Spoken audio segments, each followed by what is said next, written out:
уктуруштуулар ал көбүнчө какырык менен кургавычтын микробактериясын бөлүп чыгарган циркуладардан сооронушат. Микробактерия абытлас жерде мындай үйлөрдө бейтаптын кийим кечесинде үй эмеректеринде 3-4 айга чейин жашайт, ал эми май сүттөрдө 1 жылга чейин. Оору көбүнчө кандай оорунун какырыгы, түкүрүгүнүн чачырансынан булганган абаркуу жугат. Оорунун буюмдары мисалы сүзгү, эмгискенде, өпкөндө, аны менен чогуу кучакташып жатканда жана ал өзү колдонгон полотенце менен баласынын шилекейлерин ачканда жугат.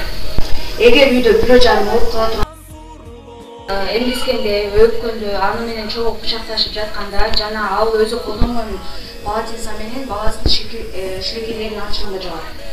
Эгер үйдө бирөө жарым ооруп кала турган болсо, биз газдуу сода эритмеси менен жууп турушубуз керек. Ал эритме, сода эритмеси өзүңүздөр билгендей аптекада сатылат. Эгер бала ооруп кала турган болсо, анын температурасы 37,2-ден 37,4 чейин чыгат. Эгер мындай белгилердин бири гана байкала турган болсо, биз сөзсүз врачка кайрылууубуз керек. Балки балдардын денсаулыгы канча аса болот деп экен. Оюңуздарда айтып бериңиз. Тамекиге болбойт.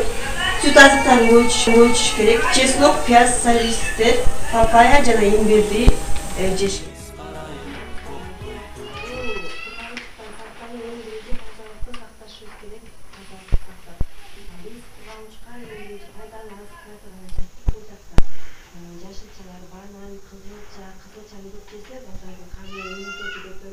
Эң биринчи иммунитет камылып болсо, көп оорулардан сактанабыз.